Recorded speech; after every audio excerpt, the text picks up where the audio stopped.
This video might feel like a bit of a modge podge between history of Tourette syndrome and a classic piece of literature by Marcel Proust, or Proust, as we would say in English. But stick with it, it just might be worth it. What is the connection between Marcel Proust's Swann's Way series and the first case study of Tourette syndrome in 1825? The answer might surprise you.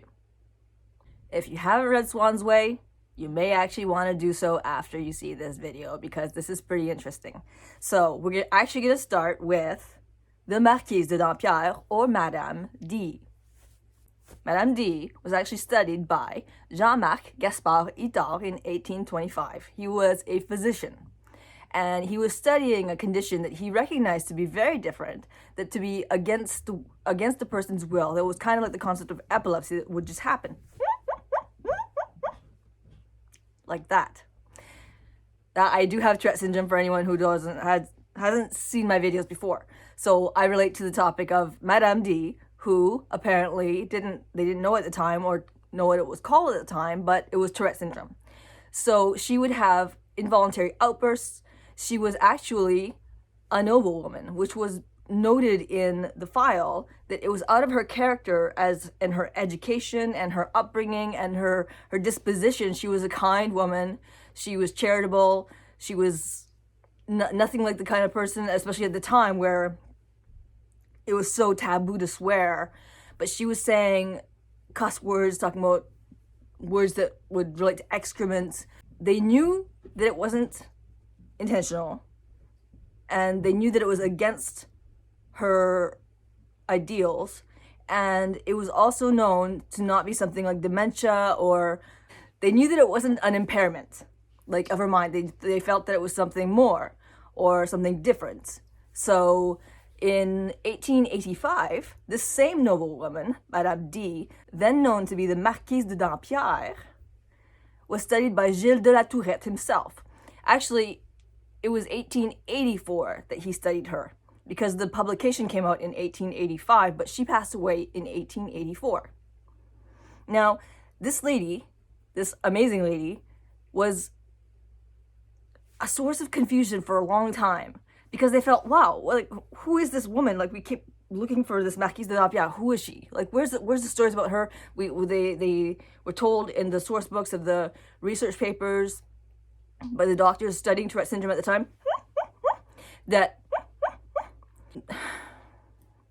they knew she was a noblewoman.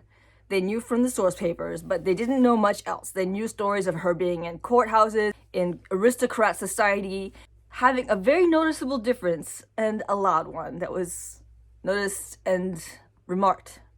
She was known to be a noblewoman. She was known to be in aristocrat society, but not much more was known about her, about Madame D, or the Marquise de Dampièrre. So why was that? What's in a name? For a rose by any other name would smell sweet. However, that was not her name. The Marquise de Dampièrre was not a marquise at all. That was the name that they were using to cover up her identity, because while she was a noblewoman, she was also one that was felt to be, by her family, an embarrassment. And so they covered up her identity. They didn't want it to be related to their family, to their home, or to anything in relation to that study, and we'll get to deeper a little later on, but nothing in relation to that study that they wanted to be a connection to them.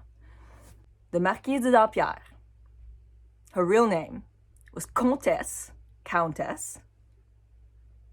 Ernestine Émelie Prondre de Guermante. And if anyone knows Swann's Way, you may have made a connection between the name Guermante and Swann's Way. So Ernestine, when she was little, she was 7 years old, she was making these movements where, when she was working at her studies, her hand would fly off from her paper, and her family would get after her, like her mother and her stepfather, and they would try to get her to stop, but then they eventually realized that she wasn't doing it on purpose. She couldn't stop, and they recognized eventually that she was in distress over not being able to keep her hand on the paper. And all these other things, she would make grimaces, she would make noises, she would make, things that were noticed at the age of 7, and then they decided to get her some help. And later on, these issues continued, and at the age of 17, it was suggested that she had what was known as hysteria. So they suggested that she marry ASAP, like get this girl married so that we can fix her hysteria, because apparently a man was what cured things back then. And getting married to her first cousin, Louis, I'm forgetting his name, Louis, who would have been Dampièrre, was her first cousin and eager to marry her into the status of the family. So they got married, and they pushed the marriage to go as fast as possible with the church because they said it was a matter of health. Well, she got married at the age of 17, but her tics did not get better. Her Tourette syndrome did not get better. In fact, it got worse.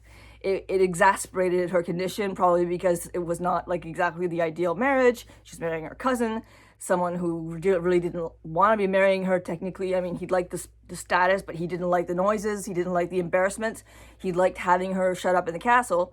When her sister passed away in 1819, Ernestine became the sole heiress of the Chateau de Guermante.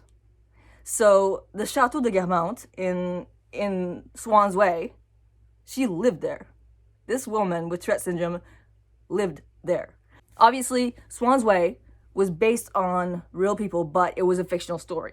So while there are similarities to Proust's life and inspirations of people that were real, that he met in his life, this castle is just like an inspiration for it. It wasn't like a true story, but it was based on it. Like, he used as much of his life as possible.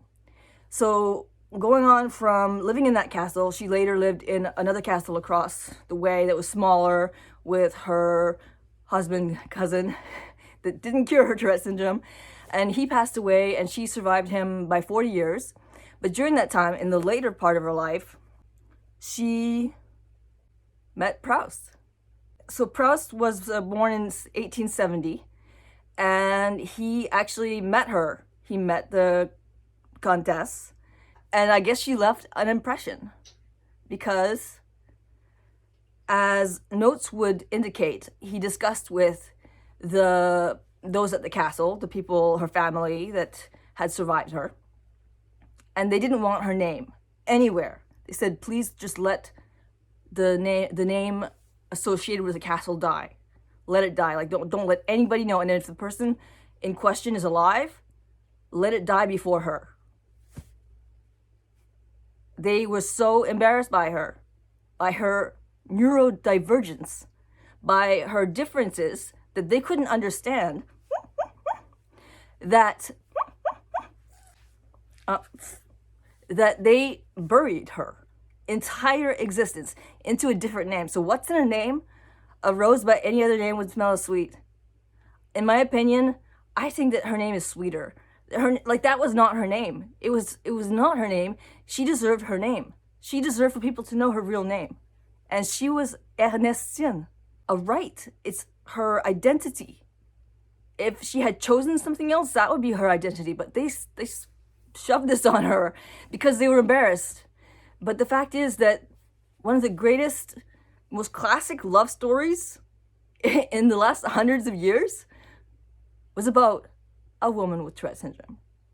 A woman that impressed Proust, not to the point of, because she was an elderly lady when they met, and he didn't make the character of the Proust Duchesse a woman with Tourette syndrome, but he mentioned a lot of things that were occurring with it, as though it was just this magical thing. Like, she was a bird, and like birds, they make noises. Their swans are known for singing while they die. And he talked about noises like as if she had a cold, noises like talking like it was like the crackling fireplace, but he said it was her. So he was talking about constantly throughout the book was references to noises. And also there was like at an opera house, he was saying, you know, none of the other women move like her, you know. And he made it sound beautiful that she was like that she moved in a special way. But he never said it was obnoxious. He never said it wasn't okay for her to sit there among the other aristocrats. He didn't say, poo, get her out of here. He said she was the one that moved in the way that caught his attention. And he didn't say it like, ugh. He said it like that was the woman that he really wanted to look at. Like that was, there was obviously other women that were inspirations behind Proust's Duchesse, but this woman, Ernestine, was one of them. She left more than an impression. She left her history in this book, in this castle, and everyone is trying to bury it. So why? Research papers came out last year, early 2020, and it was researched in 2019 and published to ResearchGate, to Guermante. A lot of scientific papers were studied of the truth about the Marquise de Dampièrre. And how many of you heard about it? So how is it that after all this time, the family and people who were embarrassed by her were smothering her existence into a Madame D, and still today, with the technology we have, can we just know about this, please? Can we just know that this woman was exceptional, that she existed, that she had Tourette syndrome, and that she wasn't defective? She was the inspiration behind a novel that incites a little bit of a lot of conversation nowadays, or for the last hundreds of years. Honestly, it was something that upset me a lot, and I was researching for a paper for Tourette Canada. So I'm going to be linking the latest magazine for Tourette Canada in the description, as well as the research paper that I'm referencing.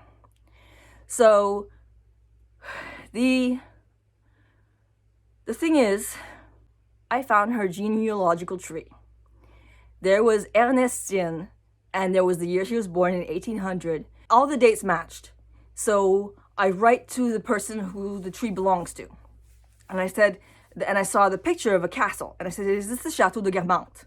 Because I'm writing an article for Tourette Canada, and I would very much like to be able to use this picture. Can I use this picture?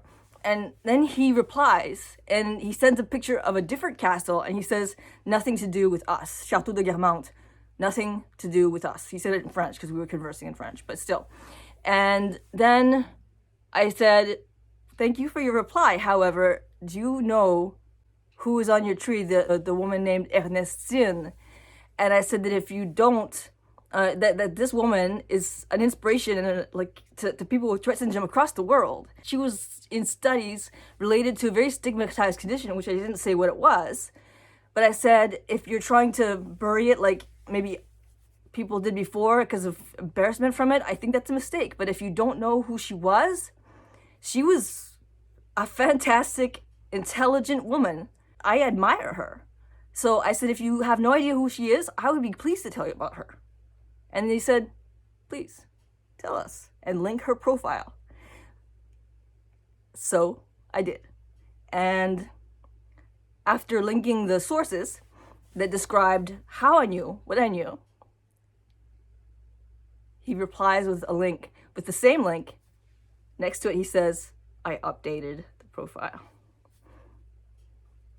And her information, her life, her details of everything, who she is, that she had Tourette syndrome, that she was intelligent, that she was studied in different literature, that she was the inspiration behind the Duchess of Swann's Way. It's all on her genealogical tree. And I thanked the family so much. She didn't have children, so the person in question was not a direct descendant, but still someone related in some way. And her tree that expresses the existence the fact that she lived is updated to say who she was and who she really was. Everything is just there. And I was just floored. I thought, I was vibrating. I was just like, this is amazing. This woman with Tourette syndrome who was hidden away in a castle, which, I mean, obviously that's not the worst place to be hidden away in, but it's a very isolating idea to have that kind of title, that kind of privilege, and have none of it. Because you're hidden away while everyone else gets to experience things. You take care of things. You get shunned. You get punished for existing in a way that you can't help. This is neurodiversity.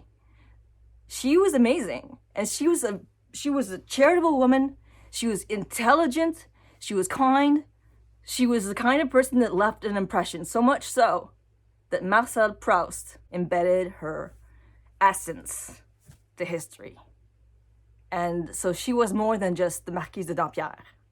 She wasn't the Marquise de Dampièrre. She was Comtesse Ernestine, Émelie, Prondre, de Guermante.